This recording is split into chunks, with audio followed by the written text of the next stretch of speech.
भी साथ में है।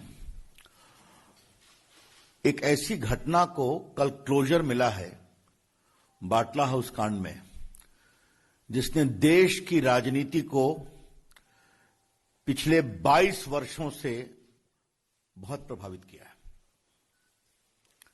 Yesterday's conviction in the Batla House encounter is a triumph of India's judicial process, a validation of the courage shown by the Delhi police officials in containing terrorism,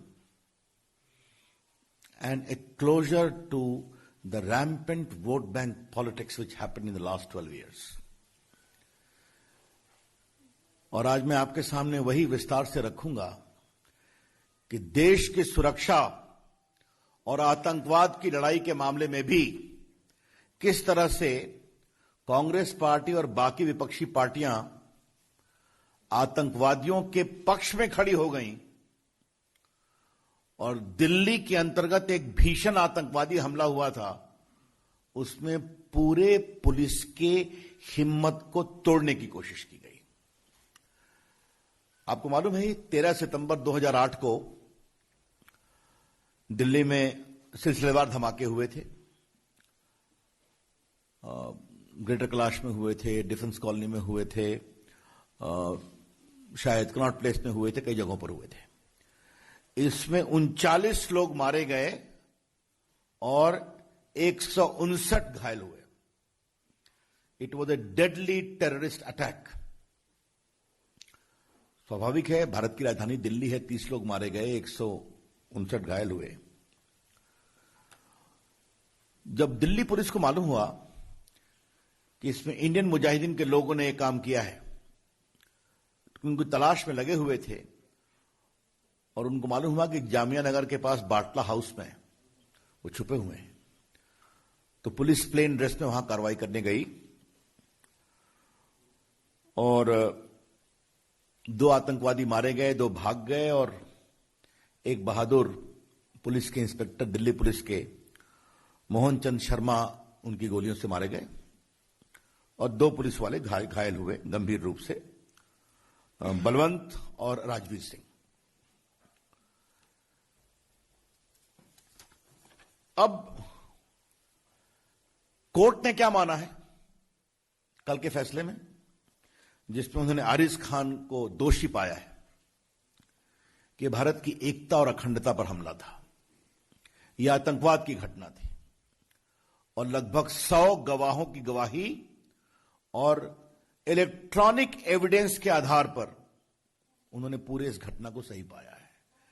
electronic evidence में voice sample है, बाकी जो digital records होते हैं वो सब है, उसके विस्तार से मैं जाना नहीं चाहूंगा। मैं आपको जरा बताना चाहता हूं कि ये आरिज खान साहब कौन थे। आरिज खान उर्फ जुनैद, ये बाटला हाउस इनकाउंटर के अलावे 2007 में यूपी के लखनऊ कोर्ट ब्लास्ट, फैजाबाद और वाराणसी ब्लास्ट में भी शामिल था। साल 2008 में दिल्ली, जयपुर, अहमदाबाद और यूपी की अदालतों में जो धमाके हुए थे, उसके मुख्य साजिशकर्ता का नाम आरिज था। इन सभी धमाकों में 165 लोगों की जानें गई और 535 लोग घायल हुए। In fact, I can very safely say that Ariz Khan was a serial terrorist and a killer. Delhi में 30 लोग और बाकी जगह 165 लोग और उसके इंडियन मुजाहिदीन संबंध थे। और आपको मुझे बताते हुए कभी पीड़ा होती है कि इसको 2018 में नेपाल से पकड़ा गया, तब यह ट्रायल हो सका। एक शाहजादा को पहले 2013 में ही सजा मिली थी और इसको पकड़ा तभी गया सघनता से जब नरेंद्र मोदी की सरकार आ गई। ये इंपॉर्टेंट जानना है। अब हम इसको एक विषय इसलिए कहना जरूरी है कि उस समय मैं राज्यसभा में विपक्ष का उपनेता था अपनी पार्टी का, अरुण जी थे, बाकी लोग थे। मतलब मुझे आपसे कहने में कोई शंका नहीं है कि दिल्ली पुलिस के कई लोगों ने हम लोगों से परोक्ष संपर्क किया कि हमें बचाइए। हमें ही हमलावर बताने की मुहिम चल पड़ी है। हम देश की सुरक्षा के लिए क्या करें? आपने सलमान खुर्शीद का वक्तव्य सुना होगा कि सोनिया गांधी को मालूम हुई इस हमले के बारे में और 2 लोग आतंकवादी मारे गए तो आंखों में आंसू उनके आए थे। ये पब्लिक स्टेटमेंट है, रिकॉर्ड पर है, आज के अखबारों ने कहा है। उस समय पार्टी का मुख्य प्रवक्ता भी था स्वनाम धन दिग्विजय सिंह, तो आजमगढ़ चले गए और उनका एक पब्लिक स्टेटमेंट था कि गोली तो यहां पर लगी है सर के ऊपर, तो हमला कहां से करेंगे? मैंने पूरे इस घटना को एक प्रकार से जबरदस्त संदेह में डालने की कोशिश की गई। There was a conscious, deliberate and consistent attempt to cast serious doubt over the authenticity of this Batla House incident, designed to weaken the morale of the Delhi police and give clear support to terrorists and their design. Why? For pure vote bank politics. सिर्फ vote bank politics के लिए किया जा रहा था। मुझे याद है मैंने दिल्ली के बीजेपी दफ्तर में एक बड़ा प्रेस कॉन्फ्रेंस किया था। उस समय 11 अशोक रोड हुआ करता था। अगर आप लोगों ने पुराने रिकॉर्ड को देखेंगे तो मैंने कहा, सोनिया जी, मुझे आपसे एक सवाल पूछना है कि आपकी सरकार जिसकी आप चेयरपर्सन हैं, वो मोहन चंद शर्मा जी को अशोक चक्र की घोषणा देती है जो 2009 में दिया गया, और आपके महामंत्री जनरल सेक्रेटरी श्रीमान दिग्विजय सिंह आजमगढ़ के जाकर के इस पर सवाल उठा रहे हैं। आपका क्या स्टैंड है? और मैंने 2 दिन लगातार सोनिया जी से सवाल पूछा। वो इतनी एम्बैरेस्ड हुई कि शायद मजबूरी में, देश के दबाव में दिग्विजय सिंह को कुछ क्लैरिफिकेशन देना पड़ा। आपको मैं एक स्टेटमेंट और पढ़ाना चाहता हूं। ये तो बहुत ही जोरदार स्टेटमेंट है। अक्टूबर 17, 2008 या कहिए अक्टूबर 18 होगा। ये एक्सप्रेस न्यूज सर्विस की रिपोर्ट है। मैं इसको खाली 2 लाइन पढ़ूंगा और आप सुने। On Friday, Samajwadi leader Amar Singh and Trinamool Congress chief Mamata Banerjee shared a platform in Jamia Nagar demanding a judicial probe into Batla House encounter. That was a fake encounter, and if I am proved wrong, I will stop practicing politics. I demand a judicial inquiry, Mamta asserted amid cheers from the audience.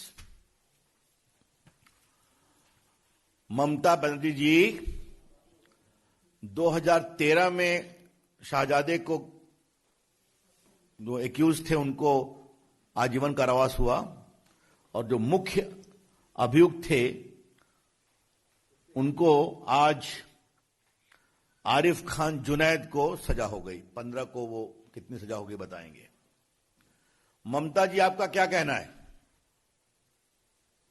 क्योंकि आपने public statement में दिखा रहा हूं कि मैं politics छोड़ दूंगी।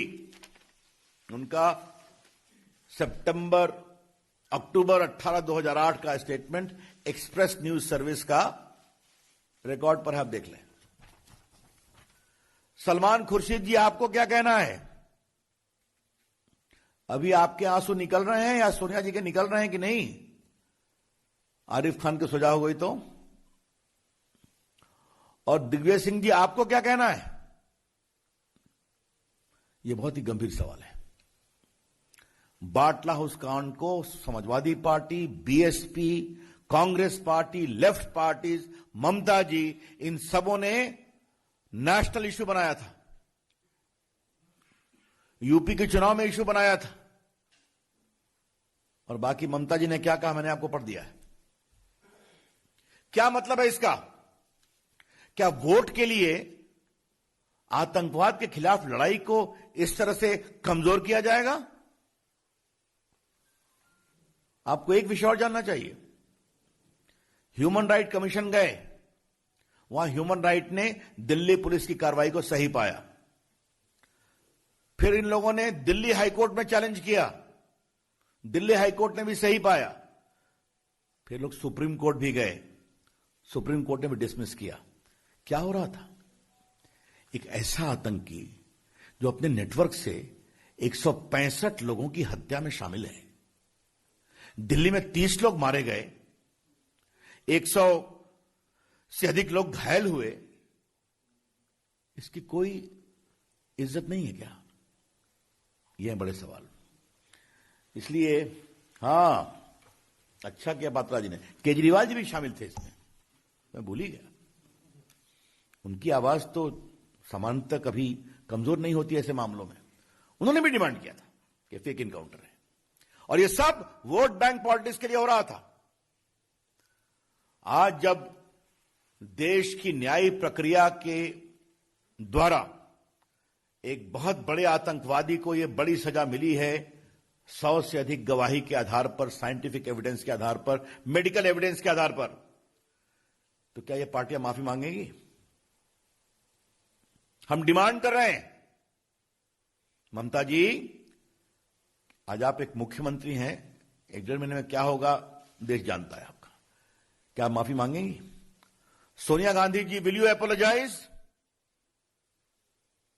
आपके पार्टी के नेताओं ने क्या क्या कैंपेन नहीं किया था कि आपके आंसू निकल गए थे?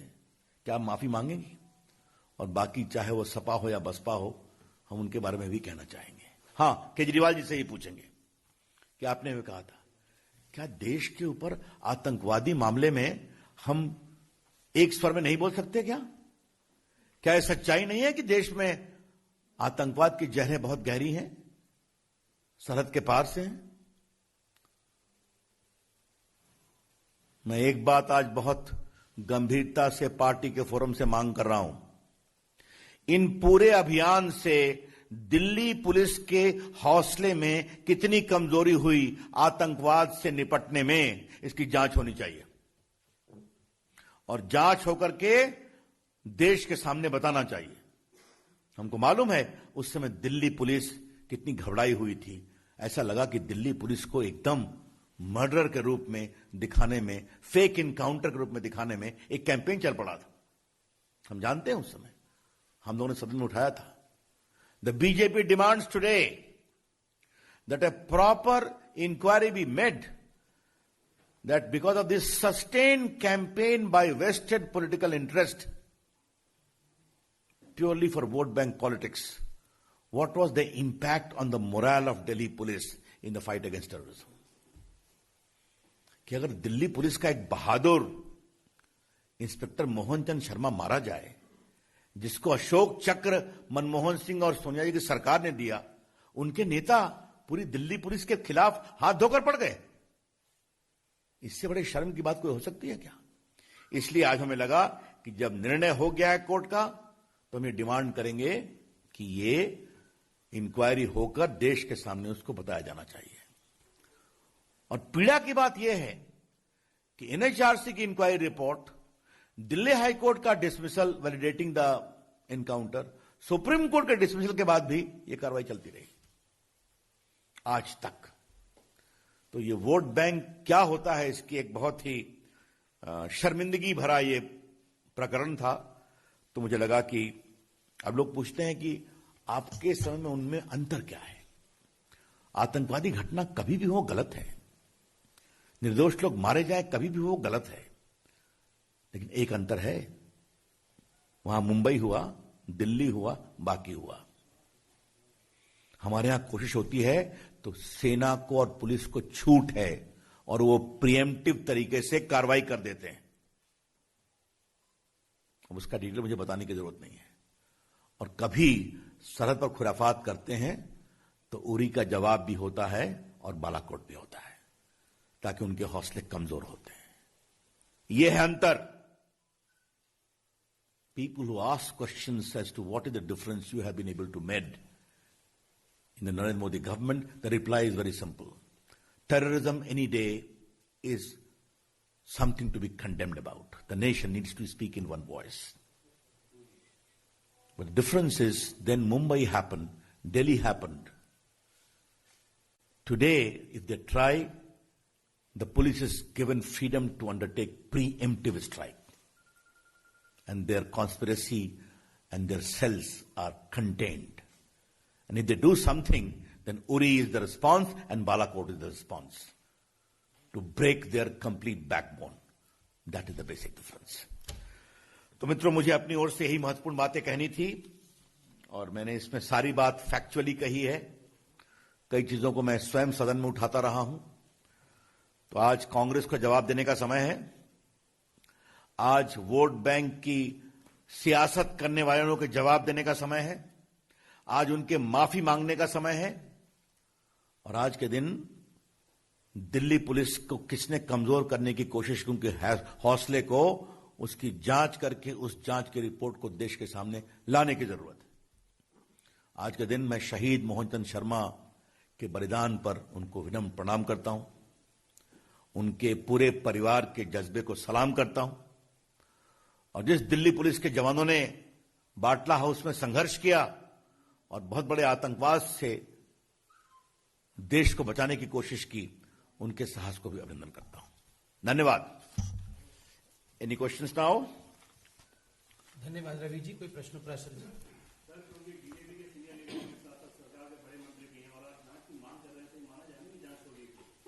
मैं पार्टी के फोरम से बात कर रहा हूं। आप अनुभवी पत्रकार हैं। जब मैं यहां आता हूं तो पार्टी के कार्यकर्ता के रूप में आता हूं और देश की अपेक्षा में आग्रह कर रहा हूं। बाकी शासन अपनी प्रक्रिया से उसके बारे में कार्रवाई करेंगे। काउंटर मामले में जिस तरह की राजनीति देखने को मिली और इस तरह जब भी कुछ और एनकाउंटर में भी पहले राजनीति के आरोप लगे हैं और बाद में जब तथ्य सामने आया तो फिर लोग चुप हो गए। आपको लगता है कि अब इस मामले से सबक लेंगे? खासतौर पर कांग्रेस पार्टी, चूंकि कई एनकाउंटर में दबे छुपे उनके नेता सवाल उठाते रहे। बटला में तो खुले तौर पर कहा कि सोनिया गांधी के आंसू आ गए। देखिए, मुझे एक ही बात कहनी है। आज के दिन मैं इस विषय को एक बड़ी धार देना चाहता हूं। आतंकवाद पर सियासत कितना की जाएगी? क्या आतंकवाद की घटना एक सच्चाई नहीं है? कितने निर्दोष लोगों की जान जाने के बाद वोटों की सौदागरी कमजोर होगी या बंद होगी? ये है बड़े सवाल। इसलिए आज मैंने कोई पॉलिटिकल डिमांड नहीं किया है। जिन्होंने किया उनका माफी मांगना बनता है कि नहीं बनता है, ये विषय उठाया है। रवि जी, आम आदमी अगर आतंकवादियों के बारे में बात करता है या फिर उनका साथ देता है तो उसके खिलाफ देशद्रोह वगैरह का मुकदमा करता है, कानून मंत्री। लेकिन पॉलिटिकल सिस्टम या इतने बड़े बड़े नेता आतंकवादियों को खुलेआम सपोर्ट कर रहे थे और आप बीजेपी के मन से सिर्फ माफी की बात कर रहे हैं। क्या इन ऐसे नेताओं के खिलाफ भी देशद्रोह या इस सब का मुकदमा दायर? देखिए, पहले हिंदुस्तान एक लोकतंत्र है। उन्होंने एक डिमांड किया जो गलत था और काफी मामले में आतंकवाद के खिलाफ कार्रवाई में समझौता करने की भी बात थी। मैंने एक्सप्लेन किया है। लेकिन अगर मैं आपको इस परिदृश्य को पिछले 12 साल की राजनीतिक के आलोक में बताऊं तो हाशिए पर चले गए कि नहीं चले गए? कुछ सीखेंगे वो? देश की सोच किधर है? भारत के लोग, भारत की सेना और भारत के सुरक्षा कर्मियों के कमजोर करने वाले हौसले की किसी सियासत को बर्दाश्त नहीं करते हैं। और जो लोग डिमांड कर रहे थे वो कहां है? खुद उनकी पार्टी कितनी कमजोर है ये देश ने देखा है। धन्यवाद।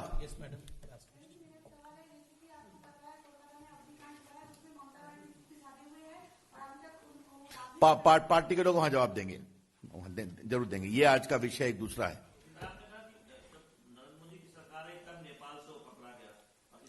मैंने 2018 का ईयर भी बताया। वो भागा हुआ था, वो भटकल ग्रुप के साथ संपर्क में था। कई बार वो संदेश पर भारत में मुजाहिदीन के पूरे संगठन को विस्तार देने के लिए वहां सऊदी अरबिया से वापस आया था। ये सब बातें पुलिस की बातें हैं। लेकिन मैं एक बात अवश्य कहूंगा, उसके खिलाफ सघन अभियान तभी हुआ जब हमारी सरकार आई। पूरा कस करके एक प्रकार से उसकी जांच की गई, परख की गई, कहां गया, और दिल्ली की पुलिस लोग जाके उसको पकड़ के ले आए। Himanshu ji, last question. Sir, Rahul Gandhi ने योग दिन को संबोधित किया था और उन्होंने कहा कि जो बीजेपी में शामिल होते वो बैक बेंचर बन जाते हैं। यदि कांग्रेस में रहते सिंधिया जी तो वो आज सीएम होते। ऐसा है कि देश खुद ही कांग्रेस को बैक बेंच में ले आया है। इससे अधिक और मैं क्या बोलूं? Thank you. धन्यवाद। जरा मैं निकलूंगा, मुझे संसद में जाना।